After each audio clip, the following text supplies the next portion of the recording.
Olá, eu sou o Sargento Jaenick. Hoje vamos falar sobre a norma técnica 19, que fala sobre sistemas de detecção e alarme de incêndio.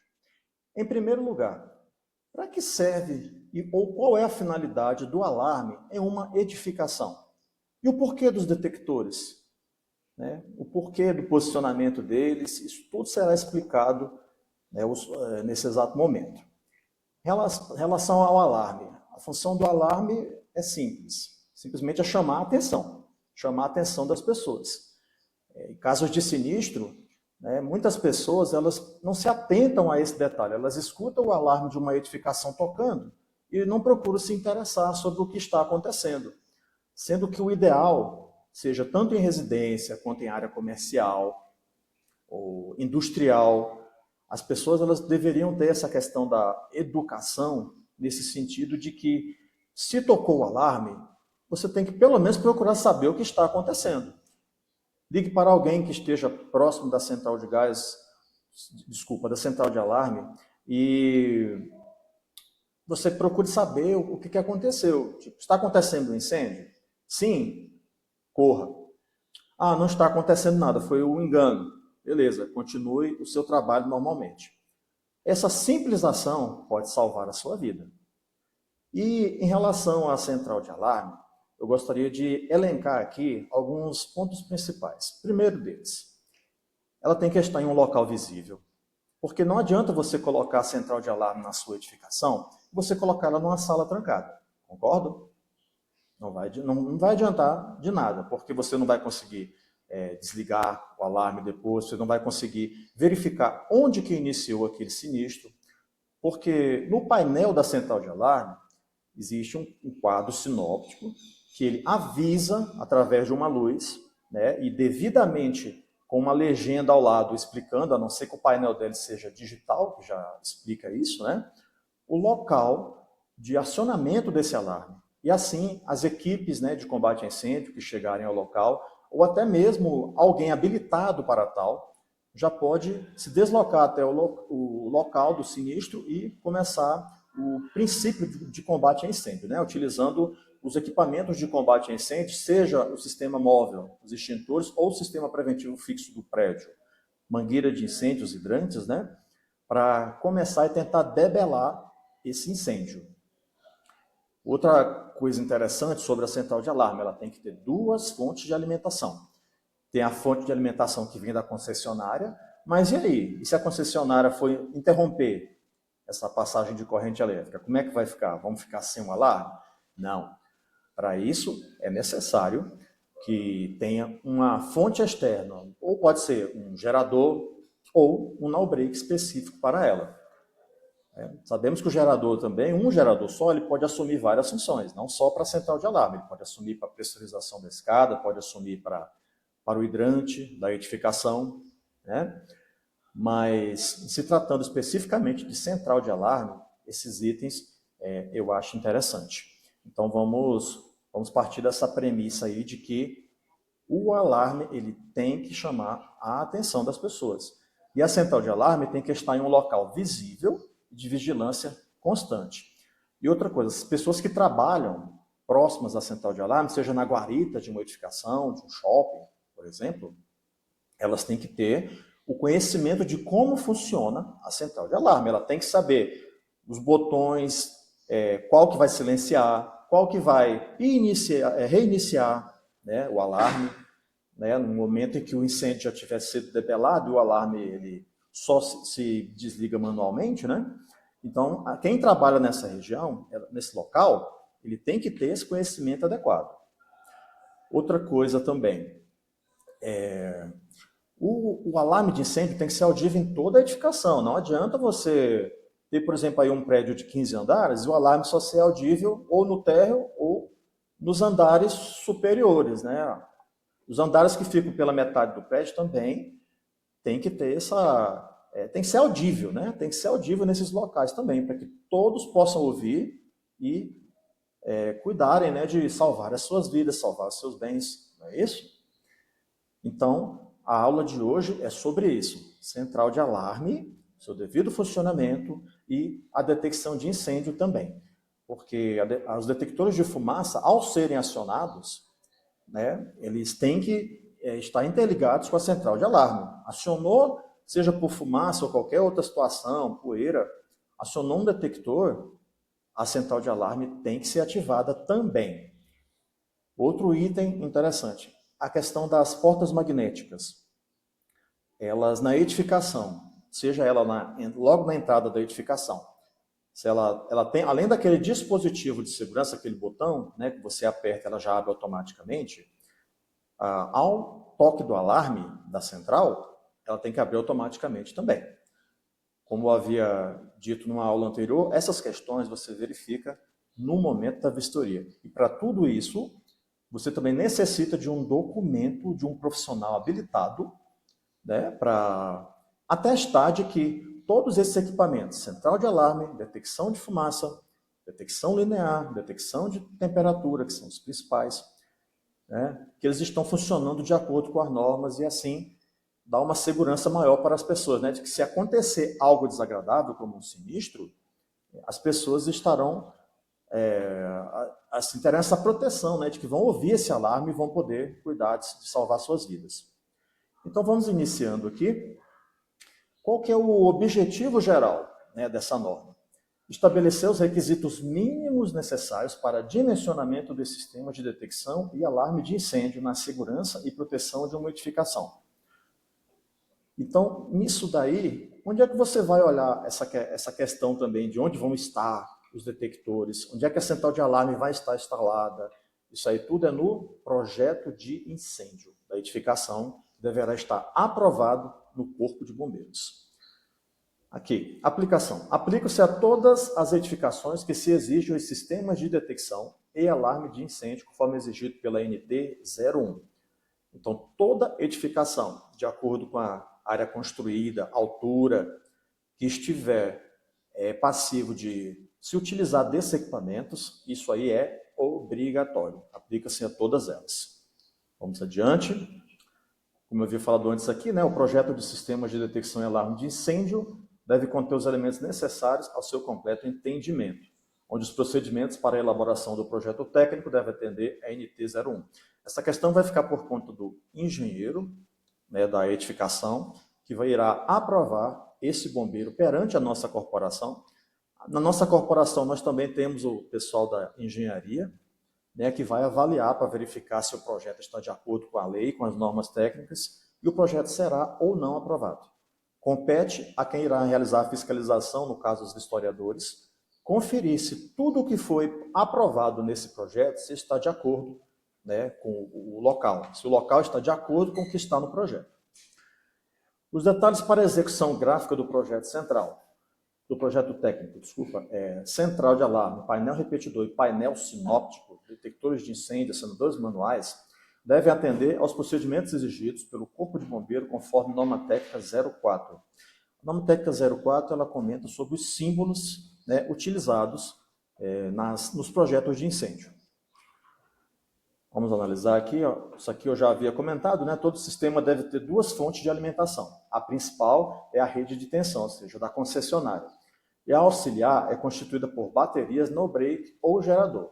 Então, como eu havia comentado, tanto a central de alarme ela pode estar alimentada, além da concessionária, né, por um no-break próprio, ou então o gerador da edificação ele pode abranger tudo isso. A central de alarme também. O que é importante nessa situação é que, em caso de falta de energia da concessionária, que os sistemas de combate a incêndio, né, e a central de alarme eles estejam funcionando corretamente. Podemos incluir nessa também, além da central de alarme, o elevador de emergência também, que precisa de uma fonte externa, porque é o elevador que será utilizado em caso de sinistro. O elevador social, não.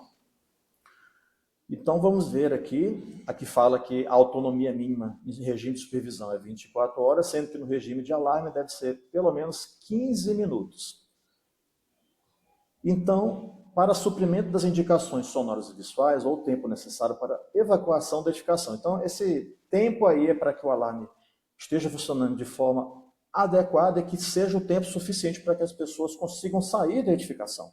E, ao mesmo tempo, também, para que as equipes de combate a incêndio tenham a energia nos locais necessários para que possa realizar um combate bem executado. As centrais de detecção e alarme deverão ter dispositivo de teste dos indicadores luminosos e nos sinalizadores acústicos. Na central de alarme, isso aí tem que ser verificado. Existe além do botão de silenciar e de reiniciar, tem também um botão de teste. Isso aí é muito simples, qualquer pessoa pode fazer. Basta chegar nela e apertar o botão de alarme da central, que o alarme tem que disparar. Se isso não estiver acontecendo, solicita-se a manutenção da mesma. Isso aqui também foi comentado, né, antes. A central de alarme e detecção, o painel repetidor, deve ficar em local que haja constante vigilância humana e de fácil visualização.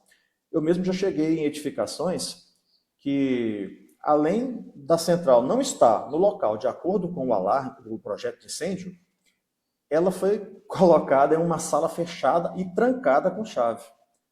Aí a gente pergunta se adianta isso? Não, não adianta.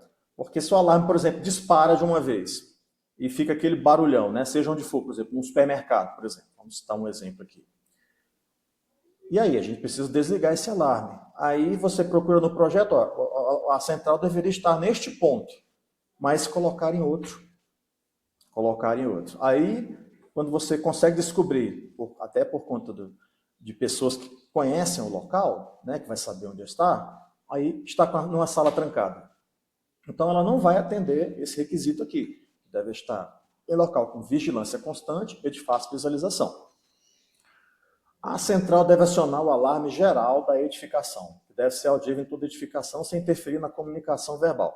Então, além de chamar a atenção das pessoas, para que elas possam correr, né, e se salvar, o alarme da edificação, ele tem que ser audível, mas ele não pode impedir que as pessoas, ele não pode ser tão alto a ponto de impedir o perfeito entendimento de uma comunicação verbal.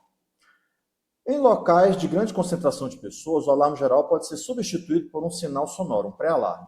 Essa situação ela acontece em shoppings, por exemplo.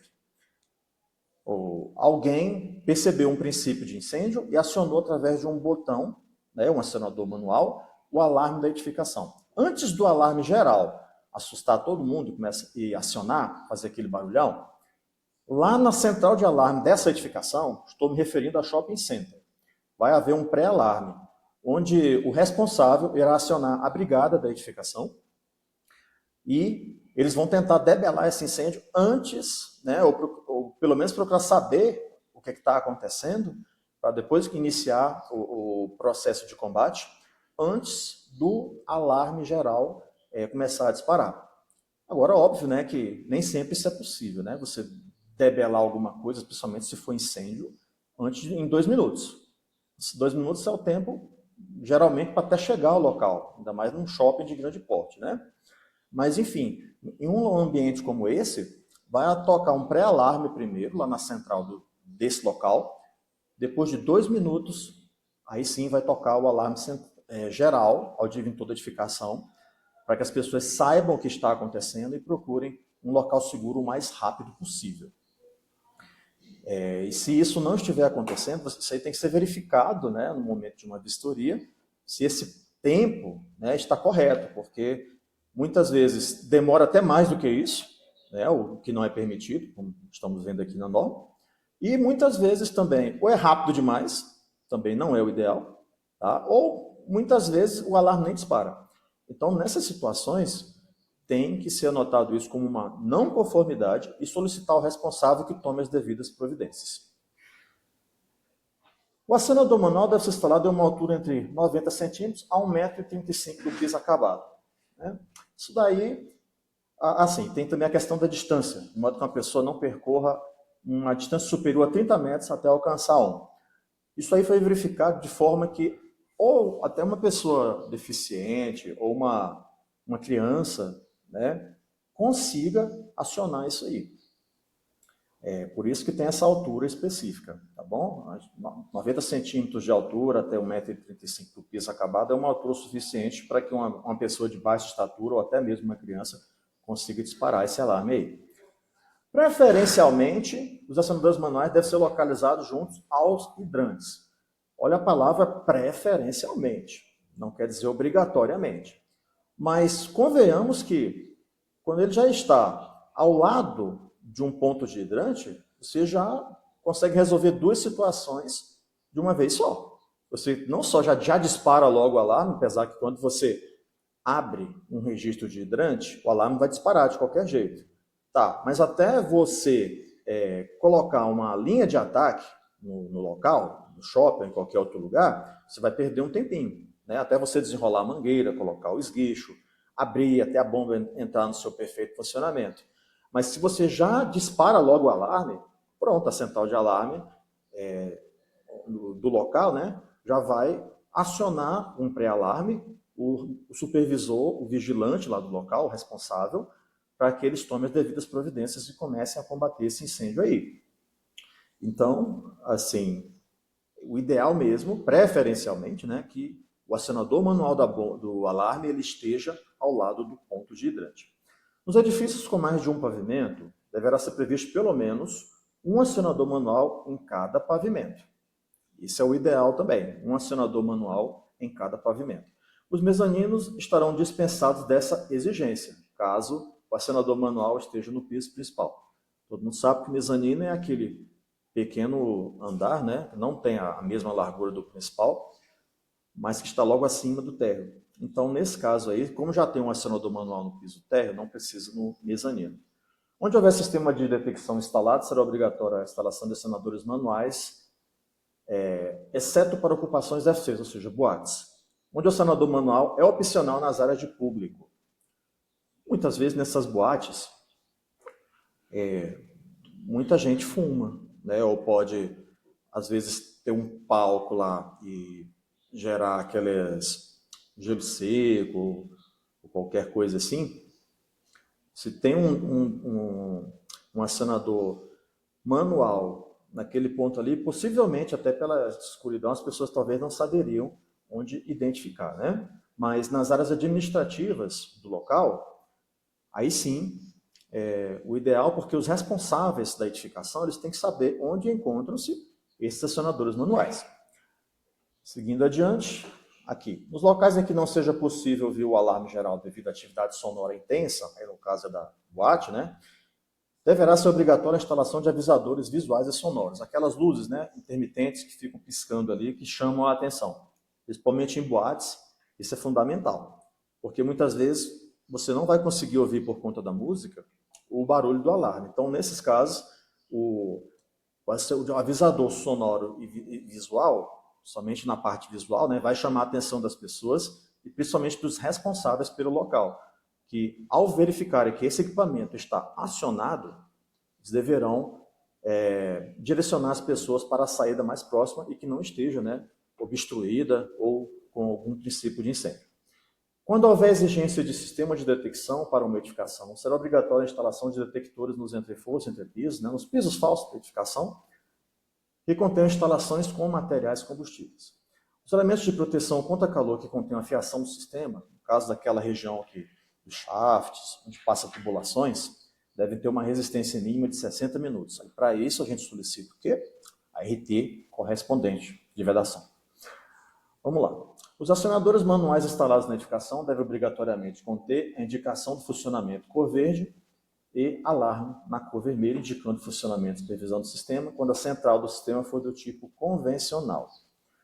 Isso aí é lá na central de alarme, que tem essa questão dessas luzes, né? E quando estão acionadas, ela fica na cor verde e quando o alarme dispara, na cor vermelha. Quando a central for do tipo inteligente, pode ser dispensada a presença dos LEDs nos acionadores, aquelas luzes, né, piscando, desde que haja na central uma supervisão constante e periódica dos equipamentos periféricos, os acionadores manuais, indicadores sonoros, detectores, etc. Lembre-se que mais uma vez foi dito aqui, né? A central tem que ter uma supervisão constante, ou seja, tem que ter alguém lá sempre. Sendo que, quando a central possui o sistema de pré-alarme, aquela questão do shopping, deverá ter o LED de alarme nos acionadores. Ou seja, nos acionadores manuais, além do botão para acionar, tem que ter o LED de alarme, aquela luzinha, indicando que o sistema foi acionado. Nas centrais de detecção, o alarme é obrigatório conter um painel ilustrativo. Isso porque tem algumas centrais, alguns modelos de central de alarme, que eles não vêm, eles têm as luzes indicando que em determinado ponto o alarme foi acionado por um acionador manual, porém, ele não diz onde é. Ele não tem um painel digital especificando que, por exemplo, o incêndio está no terceiro andar. Às vezes pode ter ligado a terceira luzinha do painel, um exemplo, né?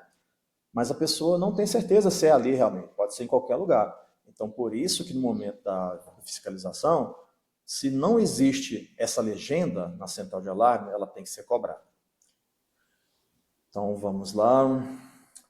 Nos locais de reunião de público, tais como casa de show, músicas, espetáculos, dança, discoteca e etc., em que há naturalmente uma situação acústica elevada, será obrigatória também a instalação de avisadores visuais. Isso já foi comentado, né? Que nesses locais, inclusive aqui não comentou, mas em hospitais também, né, onde muitas vezes tem internação e é um local que, por exemplo, o barulho da central de alarme poderia assustar alguém que está em estado grave ou uma pessoa mais sensível, né? Então, o avisador visual também ele é importantíssimo. Em local de ocupação de indústria e depósito com alto risco de propagação de incêndio, pode ser acrescentados sistemas complementares, ou seja, além dos exigidos, né, você pode complementar, como, por exemplo, um interfone, rede de rádio, etc. Aqueles rádios de comunicação, né, que os seguranças da edificação usam, também é importantíssimo. E a distribuição segue o mesmo critério dos acionadores manuais. Nos locais em que a produção de fumaça seja esperada em grande quantidade, a colocação de LED de alto brilho para aviso visual sobre a saída de emergência pode ser acrescentada à execução do sistema de alarme e detecção. Aí já é uma opção, né? Não é obrigatório, mas pode ser acrescentada. Eu, particularmente, penso que seria fundamental isso aí, porque uma vez que de longe vai chamar a atenção das pessoas para a saída mais próxima.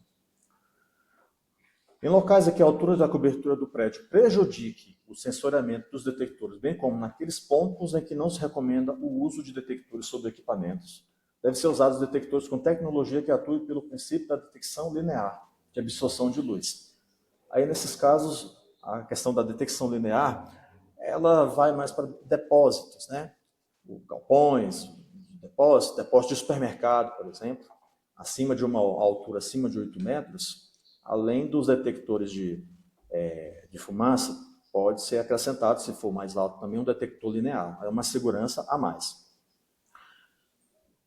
Recomenda-se que a central seja instalada de forma que a sua interface de operação, teclado ou visor, fica a uma altura de 1,40 m, 1,60 m do piso, para operação de 1,10 m ou 1,20 m, sentada para melhor visualização das informações. Isso porque muitas vezes tem pessoas que instalam a central de alarme logo abaixo da mesa, né, da pessoa que está lá na guarita. Então, não é interessante isso. Por isso que essa altura ela deve ser respeitada.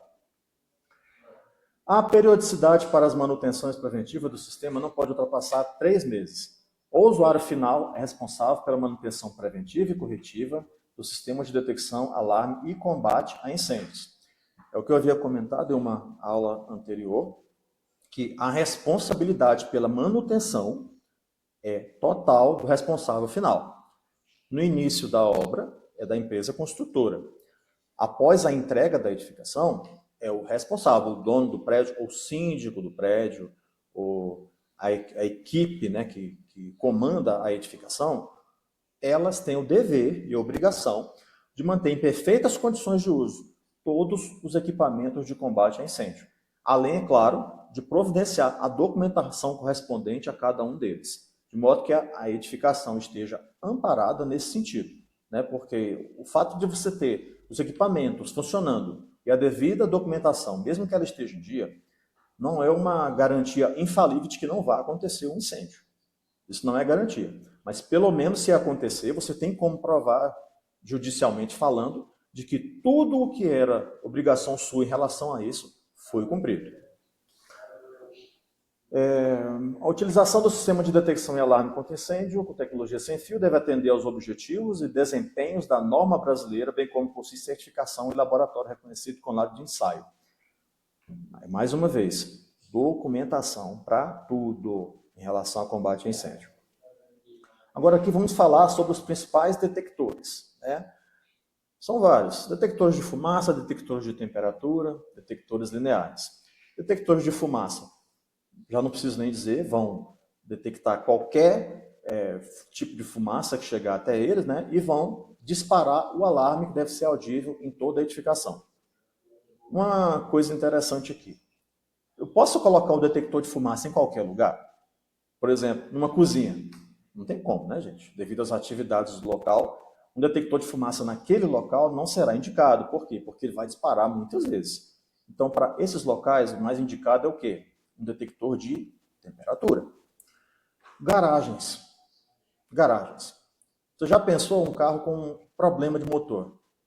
Fumando, né? Exalando muita fumaça. Se for um detector de fumaça naquele local, a mesma coisa vai acontecer. Ele não vai ter efetividade. Por quê? Porque ele vai disparar toda hora. Então, temos que analisar, né? Temos que verificar essas situações aí. Tá? Nem todo local eu posso colocar isso. Agora, por exemplo, num hall, numa sala, aí já é mais aceitável. Então, para cada local, é interessante ter esse discernimento que tem que ser o detector adequado. Então, vamos falando aqui um pouco agora sobre eles, detectores de fumaça. São detectores de incêndio utilizados para monitorar basicamente todos os tipos de ambientes contendo materiais cuja característica no início da combustão é a geração de fumaça. Então, o próprio nome fala, se ele é um detector pontual de fumaça, ele vai detectar fumaça. Agora aqui, ó, em ambientes com presença de vapor, gases ou muitas partículas em suspensão, onde os detectores de fumaça estariam sujeitos a alarmes indesejáveis, alternativas com outros tipos de detectores de incêndio devem ser analisados pelo projetista. Então, é a ele que compete ter esse discernimento também de qual será o detector mais indicado para aquele local. Se vai ser de temperatura, se vai ser linear de fumaça, né, dependendo do local, ou se vai ser de o detector de fumaça. Vamos lá. A máxima área de cobertura para um detector pontual de fumaça instalado em ambiente livre e desobstruído é uma altura de até 8 metros. Então, o detector de fumaça tem que obedecer essa altura. Eu posso colocar detectores um pouco mais baixos, a 5 metros? Pode, sem problema, vai depender da situação. Tá bom? Não tem problema não.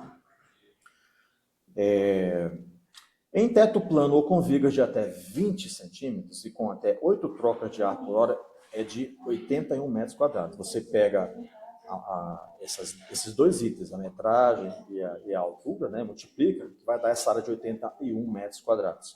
Essa área pode ser considerada um quadrado de 9 metros de lado. Ou seja, você pega esses números, multiplica a altura pelo comprimento, que vai dar 81 metros quadrados. E o raio, né, que é aquele ponto na metade desse círculo, não pode ser mais do que 6,30 metros. Nós temos aqui uma imagem, né, de um detector de fumaça, só para vocês terem conhecimento mesmo. Essa luzinha que aqui se encontra, ela é um indicador de que, se ela está piscando, de que ele está funcionando corretamente. Tá? Isso aí vocês observam nos locais onde eles existem, que vocês estejam podendo visualizar, pode verificar que tem essa luz aqui, que ela tem que ficar piscando, né, para que você tenha a certeza de que ele está funcionando corretamente. Detectores de fumaça devem estar localizados no teto, distantes 15 centímetros da parede lateral ou vigas. Em casos justificados, detectores podem ser instalados na parede lateral, a uma distância de 15 a 30 centímetros do teto, desde que garantido o tempo-resposta. Temos aqui uma imagem que mostra sobre isso, né?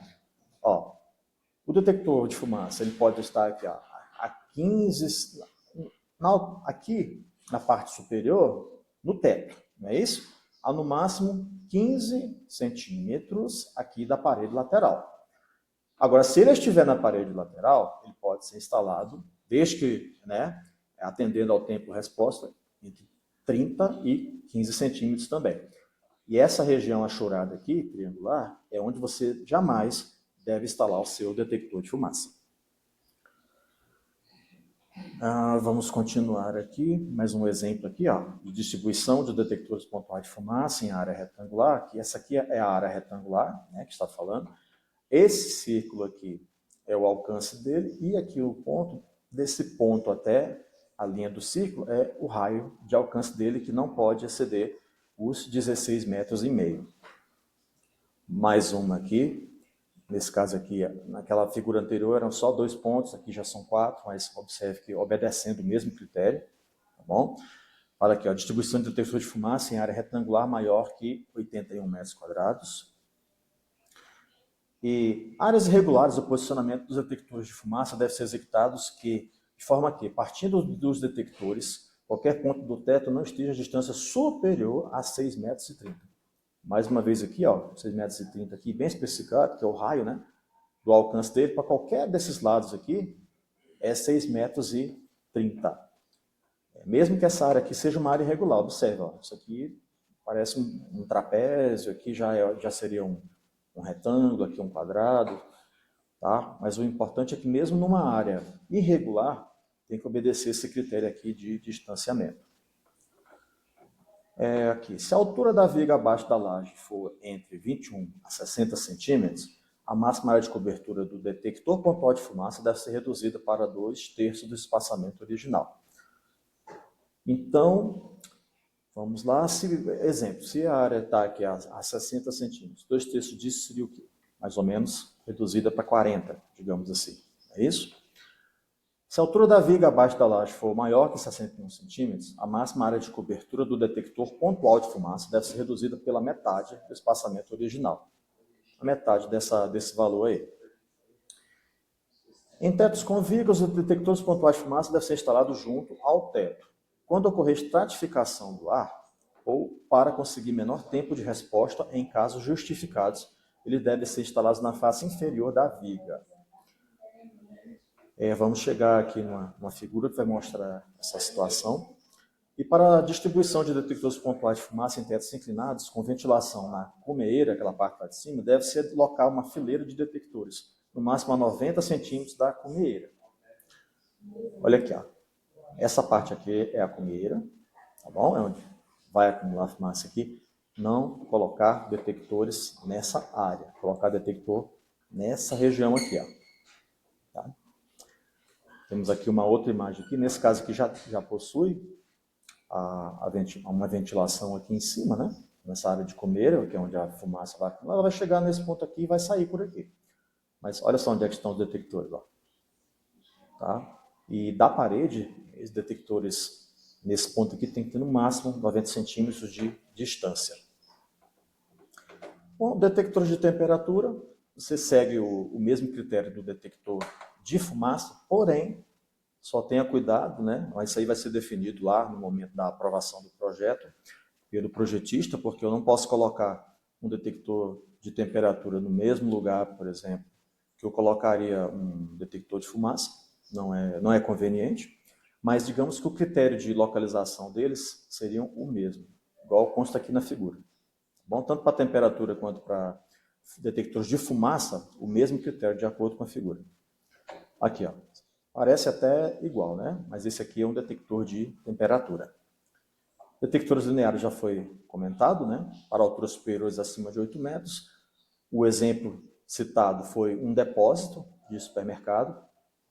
E detalhes aqui do detector linear é o seguinte, que a distância entre o emissor e o receptor não pode exceder a máxima distância de 100 metros.